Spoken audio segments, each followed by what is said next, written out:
Healthy People, apa kabar? Senang sekali saya Seraf Alin Sandrila kembali menyapa Healthy People sekalian dalam segmen Med Talk kita pada hari ini. Sebelumnya mewakili jajaran direksi, manajemen dan juga staf Rumah Sakit 1 Boromius, izinkan saya mengucapkan selamat Hari Raya Idul Fitri 1445 Hijriah. Selamat menyelesaikan ibadah dengan penuh rasa syukur dan juga kemenangan di hari Nan Fitri ini. Mohon maaf lahir dan batin. Nah, Healthy People sekalian, gimana nih cerita mudik Healthy People?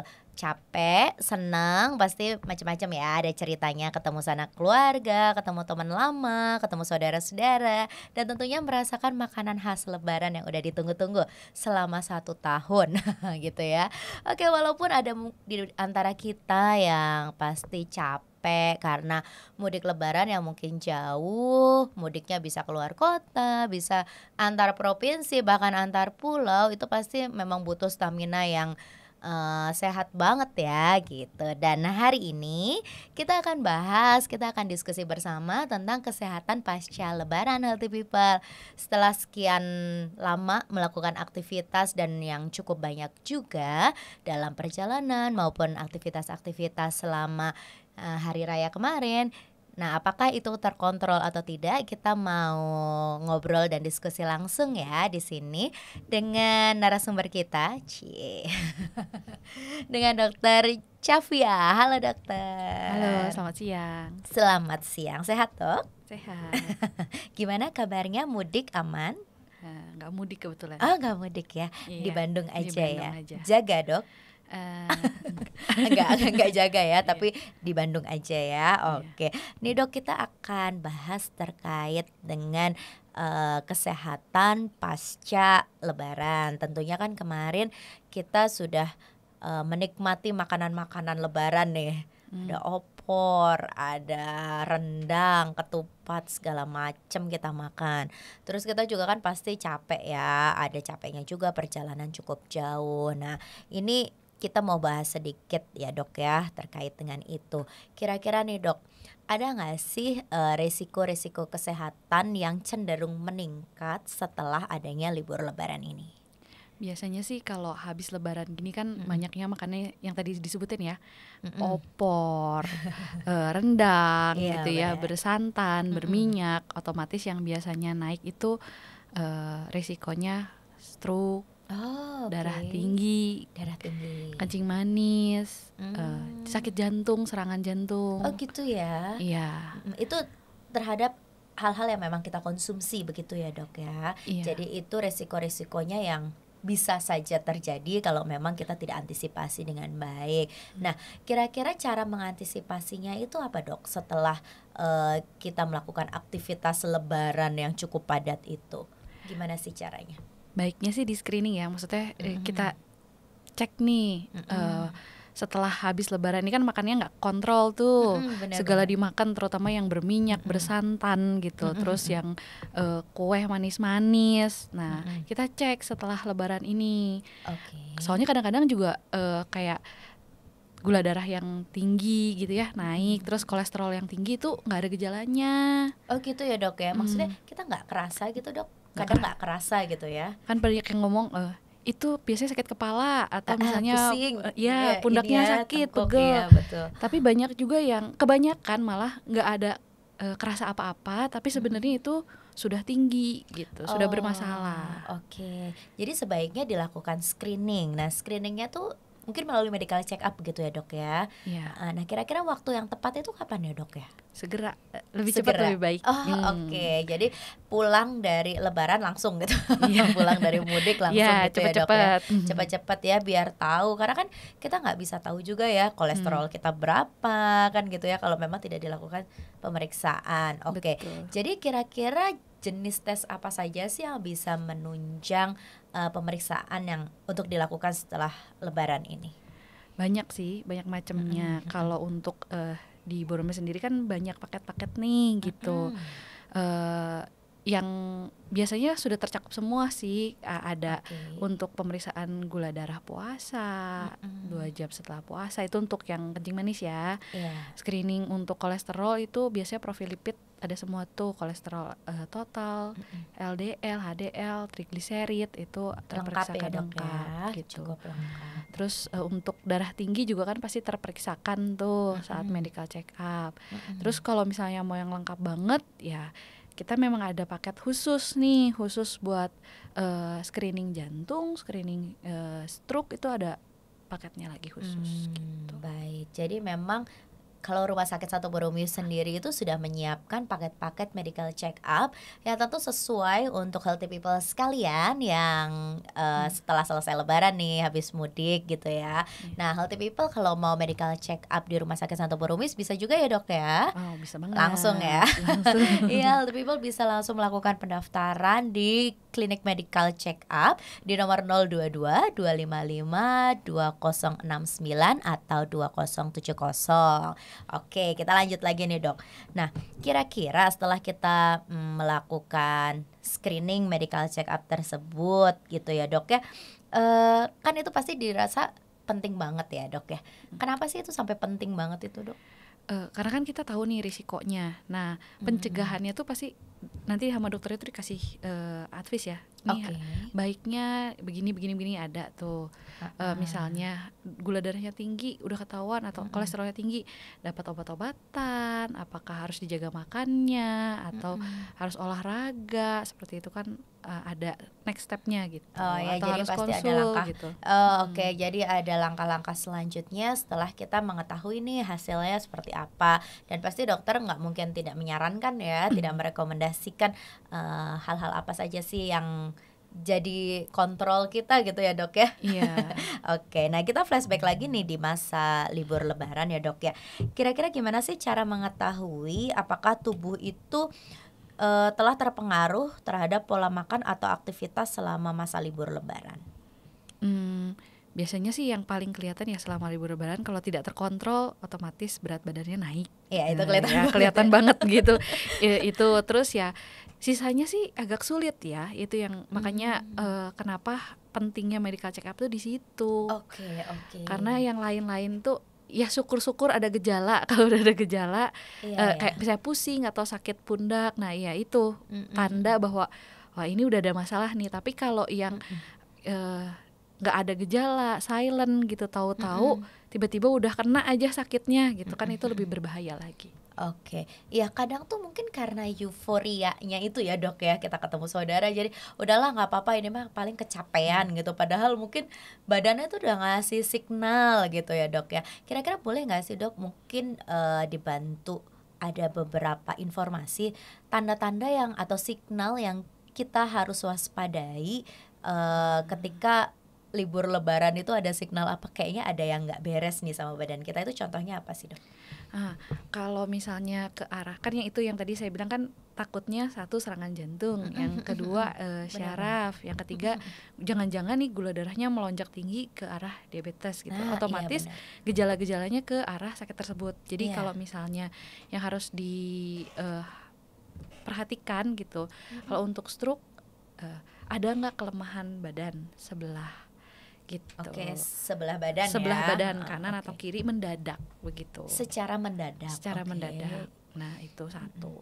Kalau jantung biasanya ada nyeri di dada. Gitu. Nyeri di dada tapi nggak jelas di mana gitu, kayak berat banget. Oh, gitu ya, Dok ya. Kadang kan orang kayak ngerasa kayak masuk angin gitu ya, Dok ya. Tapi ternyata kalau misalnya nggak jelas gitu ada di mana tapi ngerasa sangat berat, sangat sakit gitu, sampai keluar keringat dingin, gak ketahan gitu. Itu jangan-jangan suatu serangan jantung seperti itu. Atau yang sering kadang-kadang agak-agak seperti biasa aja, ternyata serangan jantung itu sakit lambung, kayak sakit lambung gitu di ulu hati sakitnya. Iya. Itu tapi ternyata itu bisa jadi suatu serangan jantung. Oke, jadi jangan disepelekan ya kalau ada tanda-tanda seperti itu. Bisa jadi ada hal-hal yang kita perlu kondisikan lebih lanjut, dan tapi jangan juga kita kayak self assessment juga. Betul ya? Jangan sampai self diagnosis sendiri gitu.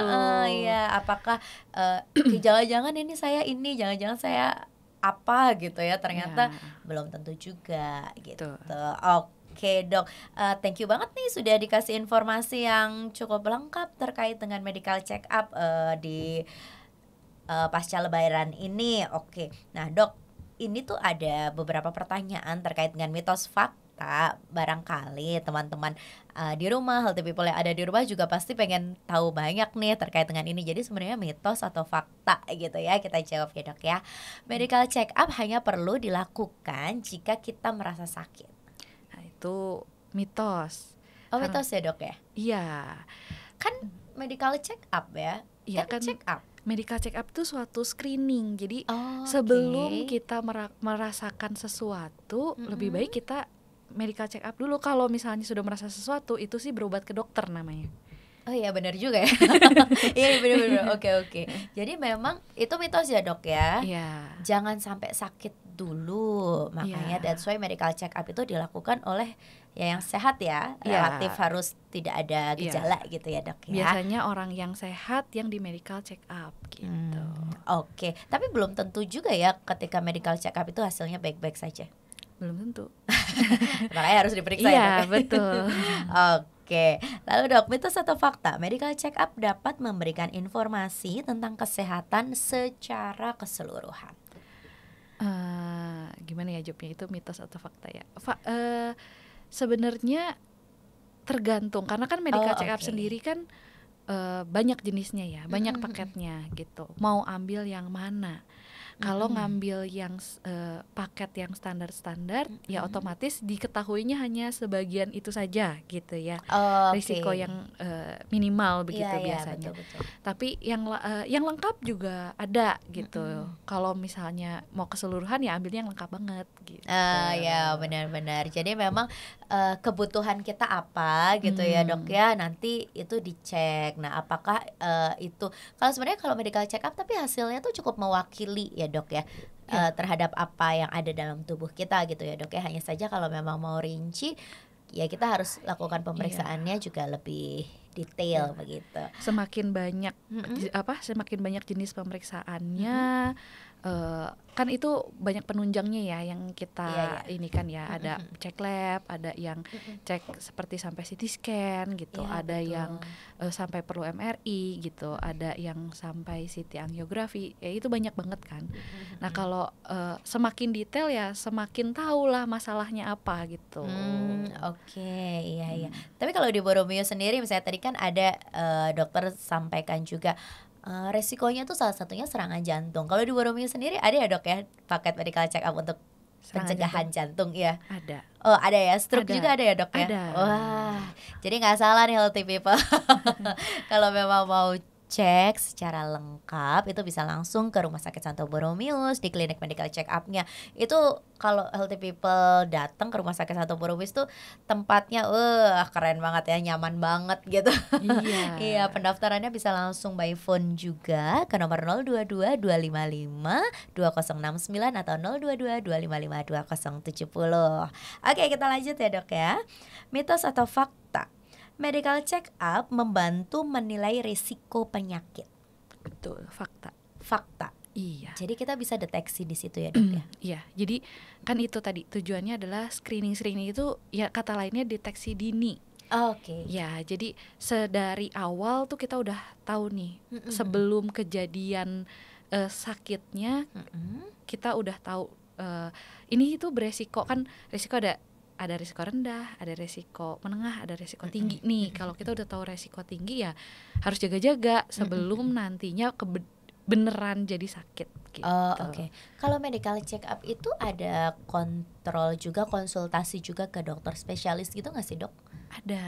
Oh ada ya. Ada. Jadi biasanya kalau medical check up itu kan ada dokter umumnya, ada dokter spesialisnya sesuai sama ya yang dibutuhkan gitu.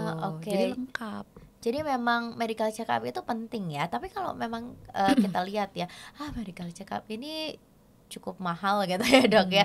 Kan kalau nggak ada jatah dari kantor gitu kayaknya sayang-sayang banget sih ngeluarin duit gitu ya untuk medical check up. Toh kita ngerasanya fine-fine aja gitu. Nah pandangan dokter sendiri seperti apa nih terhadap statement awam yang seperti itu.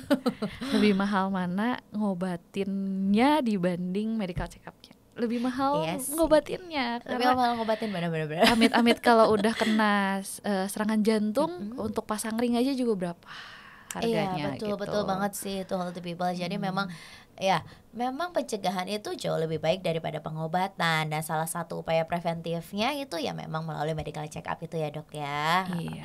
Oke, sekarang juga kan diharapkan kita sebagai masyarakat itu lebih melek ya, lebih notice gitu kalau ada hal-hal yang terkait dengan kesehatan, kita punya gejala apa itu sebaiknya langsung dikonsultasikan gitu. Oke, yang terakhir deh dok. Ini kayaknya pandangan ini juga sering banget nih dipikirkan oleh healthy people juga yang ada di rumah. Mitos atau fakta, medical check up hanya untuk orang yang sudah tua?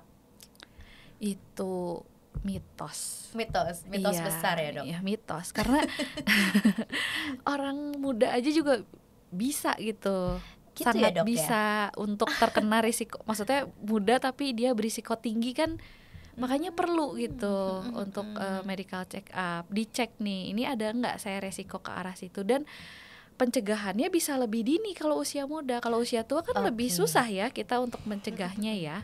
Itu pencegahannya bakal lebih panjang nih gitu, bakal prosesnya gitu, obat-obatan yang diminumnya, konsultasinya mungkin lebih banyak ke dokter-dokter spesialisnya gitu. Iya sih, benar banget. Tapi kalau untuk sekarang nih menurut dokter nih setelah pasca pandemi nih ya, kira-kira awareness masyarakat Indonesia terkhususnya gitu terhadap screening melalui medical check up ini seperti apa dok? Sudah mulai notice, sudah mulai peka gitu, atau masih kayaknya ini kita harus gencarkan gitu?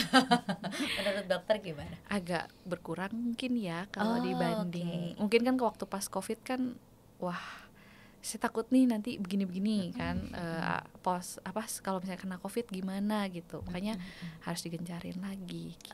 Oke, jadi memang medical check up itu penting untuk jangka panjang ya lebih baiknya. Nah, medical check up itu sebaiknya dilakukan per tahun kah atau cukup deh 2 tahun sekali atau gimana dok idealnya? Tergantung hasilnya sih, tergantung hasil medical check up-nya ya. Baik, kalau baik mungkin 6 bulan sampai setahun sekali juga cukup ya. Cukup ya dok ya. Tapi kalau misalnya ternyata ada hasil yang harus di follow up ya itu beda cerita. Kayaknya harus lebih intens gitu. Oke, follow up-nya yang lebih intens karena kan hasilnya menunjukkannya nanti advice dari dokternya ke arah mana. Iya. Oke, nah dok, pikir-pikir juga ya kalau dokter tadi menyampaikan gitu ya, untuk yang kondisinya sehat setahun sekali cukup lah ya dok ya. Hitung-hitung hadiah buat diri sendiri kali ya dok ya. Ada ulang tahun buat diri sendiri. Neraktir temen, oke sekarang neraktirnya dikurangi, setengahnya buat medical check up. Gitu ya, kayaknya itu pilihan yang bijak sih healthy people. Oke. Dokter Chafia, thank you untuk informasinya, senang banget bisa ngobrol bareng, diskusi bareng. Apalagi medical check up ini penting juga nih pasca lebaran setelah kita melakukan aktivitas yang cukup kompleks tentunya, ketemu dengan sanak saudara. Mungkin gak dirasa karena senang nih healthy people, tapi ya yang paling penting adalah kita tetap menjaga kondisi tubuh yang prima, yang fit, supaya kedepannya juga bisa beraktivitas dengan baik. Begitu ya dok ya. Oke, mungkin dokter ada closing statement yang mau disampaikan untuk healthy people, silahkan. Medical check up setelah lebaran sangat penting untuk pendeteksi dini risiko-risiko penyakit yang akan timbul. Yang timbul ya dok ya. Oke, terima kasih dokter Chafia untuk waktunya. Senang sekali nih bisa dikasih kesempatan, dan healthy people juga pasti sudah mendapat informasi-informasi yang baik dan juga sangat informatif agar kita kedepannya bisa melakukan medical check up dengan baik dan juga lengkap tentunya di Rumah Sakit Santo Borromeus. Oke, sampai jumpa di Med Talk selanjutnya. Jangan lupa subscribe kanal YouTube Rumah Sakit Santo Boromius, RS Santo Boromius Official, dan juga jangan lupa follow terus Instagram Rumah Sakit Santo Boromius untuk mendapatkan informasi-informasi terbaru dan juga promo-promo menarik dari Rumah Sakit Santo Boromius. Terima kasih atas perhatiannya. Saya Seraf Alin Sandrila dan Dr. Chavia pamit. Sampai jumpa. Dadah.